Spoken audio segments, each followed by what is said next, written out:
Continuamos con nuestra reflexión sobre el credo en su segunda parte. Esta realidad de los santos en el cielo y los santos en la tierra y la intercesión de unos por otros está en la Biblia, ¿sí? Es algo bíblico, es teología bíblica. Una persona muere y va al cielo a esperar la resurrección de los muertos, no se queda ahí en la nada. Por ejemplo, vamos al libro del Apocalipsis, el último libro de la Biblia, capítulo 6, versículo 9, miren lo que dice allí. Allí dice lo siguiente: cuando el Cordero abrió el quinto sello, vi debajo del altar las almas de los que habían sido inmolados a causa de la palabra de Dios y del testimonio que habían dado. Ellos clamaban a voz en cuello: ¿hasta cuándo, Señor santo y verdadero, tardarás en hacer justicia y vengar nuestra sangre sobre los habitantes de la tierra? Entonces se le dio a cada uno una vestidura blanca y se les dijo que esperaran todavía un poco hasta que se completara el número, en el cielo se completara el número de sus compañeros de servicio y de sus hermanos que iban a tener que sufrir también la misma suerte. Es decir, en el cielo están las almas, ¿sí? Y hablan con Dios, dialogan con Dios. Capítulo 7, versículo 13.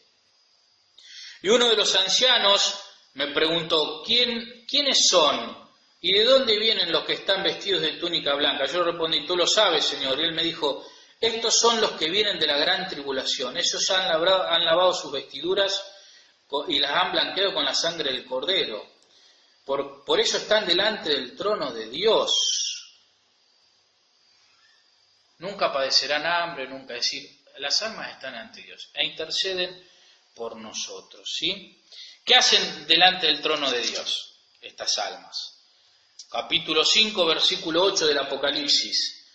Pero uno de los ancianos me dijo: no llores, ha triunfado el león de la tribu de Judá. Ha triunfado el león de la tribu de Judá. Y más abajo, en el versículo 8, dice: cuando tomó el libro, los 4 seres vivientes y los 24 ancianos, que son los difuntos del Antiguo Testamento, figura eso, se postraron. O sea, los 4 seres vivientes son los evangelistas, los 4 escritores del Evangelio, los 24 ancianos son los patriarcas, que se postraron delante del Cordero, y cada uno tenía un arpa y una copa de oro, ¿sí?, llena de perfumes, que son las oraciones de los santos, que cantaban un cántico nuevo. Y estaban los ángeles, los seres vivientes, ¿sí?, cantaban a plena voz. ¿Qué es lo que hacen entonces los santos? En el trono de Dios, las almas de los santos rezan. ¿Por quiénes? Por nosotros. Alaban, glorifican, rezan por nosotros, interceden por nosotros. Si nosotros vamos a la primera carta de Timoteo,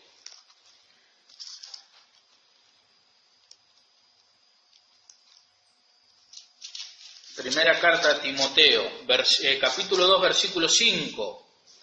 Versículo 5, miren: hay un solo Dios y un solo mediador entre Dios y los hombres, Jesucristo, hombre él también, que se entregó a sí mismo para rescatar a todo. Este es el testimonio que dio en su debido tiempo, ¿sí?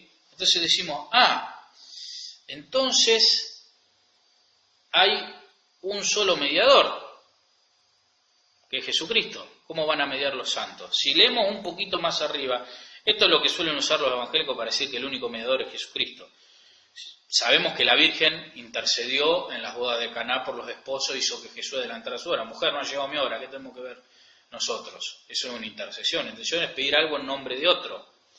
Y dice: el único que intercede es Jesucristo, dice acá la palabra. Pero si vamos un poquito más arriba, ante todo te recomiendo que se hagan peticiones y oraciones y suplicación de gracia por todos los hombres, por los soberanos, por todas las autoridades, para que podamos disfrutar de paz y de tranquilidad.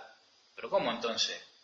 Si el único mediador es Jesucristo, ¿por qué pide que hagan oraciones? Porque una cosa no repugna a la otra.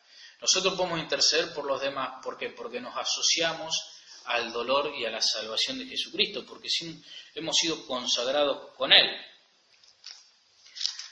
Hemos sido consagrados con Él. que es lo más importante. ¿En dónde fuimos consagrados con Él? Bueno, fuimos consagrados con Él en el bautismo, ni más ni menos, lo cual para nosotros es una bendición muy grande. Capítulo 1, versículo 24, libro de la carta a los Colosenses. Capítulo 1, versículo 24. Ahora me alegro de poder sufrir por ustedes y completar en mi carne lo que falta a los padecimientos de Cristo para bien de su cuerpo, que es la Iglesia. Yo fui constituido ministro de la Iglesia porque de acuerdo con el plan divino he sido encargado para llevar a plenitud entre ustedes la palabra de Dios, el ministerio. Pero ¿cómo entonces? Si el único mediador es Jesucristo, ¿cómo que falta todavía completar lo que Jesucristo ha hecho? Falta, nos dice la Sagrada Escritura, y lo completamos nosotros con nuestro sufrimiento y con nuestra intercesión.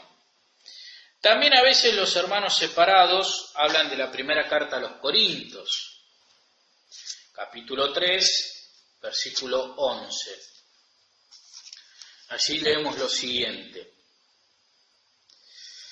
El fundamento ya está puesto y nadie puede tener otro fundamento, porque el fundamento es Jesucristo.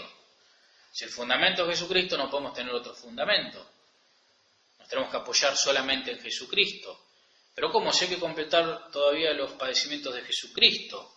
Si vamos a la carta a los Efesios, capítulo 2, versículo 20, encontramos: ustedes están edificados sobre los apóstoles y los profetas, que son los cimientos, y la piedra angular es Jesucristo. O sea, hay otros cimientos, según la Sagrada Escritura, que también son los apóstoles. Entonces, ¿qué quiero decir esto? Es importante saber en primer lugar que toda la doctrina de la Iglesia Católica está fundada en la Biblia. ¿Por qué? Porque ¿quién hizo la Biblia? La Iglesia Católica. En el 300 después de Cristo ya lo hemos visto esa historia, como la Iglesia ha establecido el canon. Ustedes van a ver en muchos lugares que no dice, cuando cita la Sagrada Escritura o la Sagrada Palabra, no cita a los Evangelios, sino que cita el Antiguo Testamento. ¿Quién dijo que los Evangelios son palabra de Dios? La Iglesia Católica, ¿sí?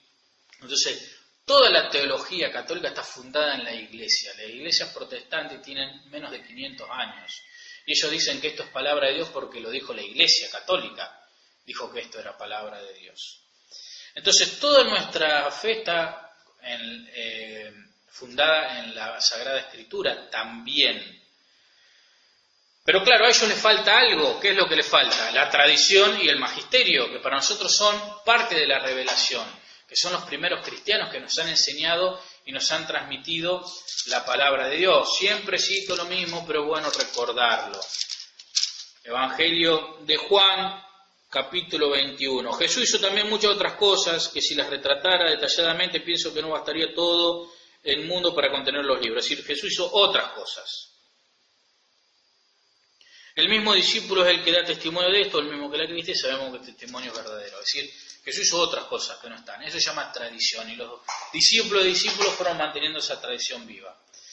Lo que nosotros sabemos es que si agarramos pedazos del Evangelio, citas puntuales, podemos entender cualquier cosa. Recuerden que también la Sagrada Escritura dice que no podemos interpretar la Sagrada Escritura de modo privado, tenemos que interpretarlo con la tradición y el magisterio, ¿sí? En esa comunidad.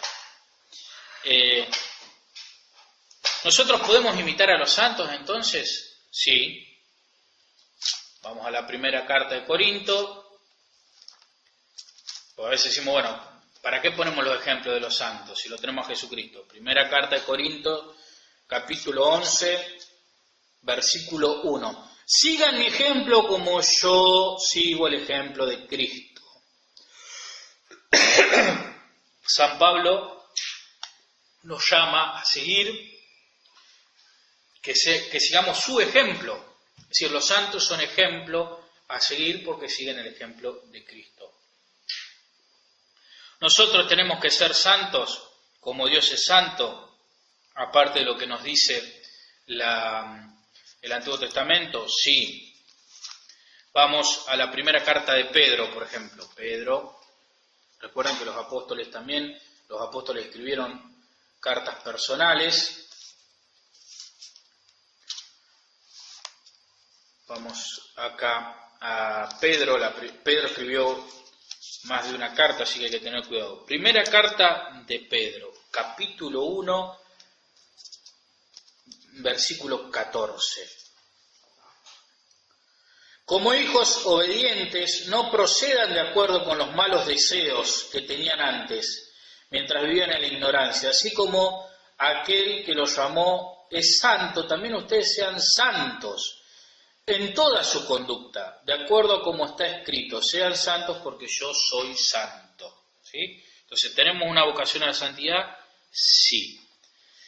Ahora, uno puede decir, bueno, perfecto, tenemos que ser santos, pero yo puedo ser santo en cualquier religión, en cualquier fe, si en otras buscan a Dios y buscan a Cristo. Bueno, podemos tener experiencia de Dios en un montón de lados, pero en una vamos a tener la plenitud de los medios. Vamos a la carta a los Efesios. Se dan cuenta que es importante leer las cartas del Nuevo Testamento, muy importante. Sobre todo la carta a los Efesios, una carta que por ahí a veces se la lee poco, pero que es fundamental para nosotros.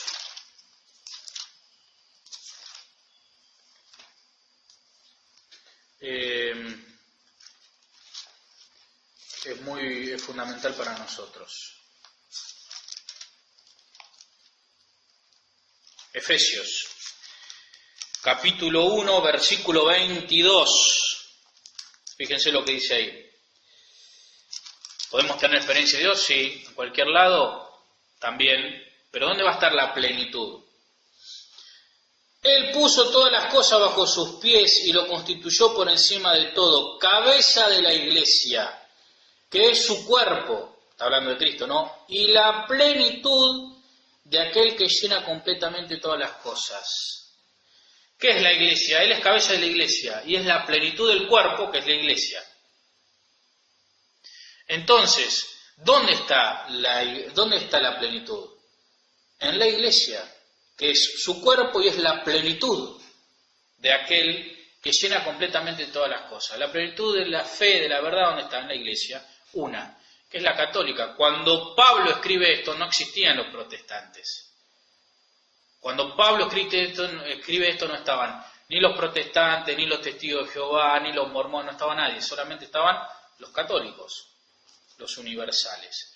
Entonces, cuando nosotros decimos creo en el Espíritu, creo en la comunión de los santos, ¿qué tenemos que creer? Que tenemos que trabajar para tener un solo cuerpo y un solo corazón, para trabajar para estar en comunión con la iglesia, no fuera de la iglesia, que está fuera de la iglesia y era católico y se fue a la iglesia, ha cometido un pecado de apostasía, distinto al que nace en otra religión, tiene que convertirse, como hizo Pablo, que era judío, se convirtió y Dios se le apareció a Ananías, un discípulo, para que vaya, le predicara y lo bautizara, como está en la Sagrada Escritura. Tenemos que tener la plenitud y aspirar para tener la unidad de la iglesia, sabiendo de que en el cielo están los santos que interceden por nosotros, que nos comunican la plenitud de la gracia, y saber de que esos santos le hablan a Dios de nosotros, como nosotros tenemos que hablarle a Dios de los de aquí abajo y de los que están en el purgatorio. Bueno, es denso esto, disculpen la extensión, pero bueno, es necesario que de a poquito vayamos viendo estas cuestiones para no caer en el error. Bueno, si tienen alguna duda me avisan. Que Dios los bendiga.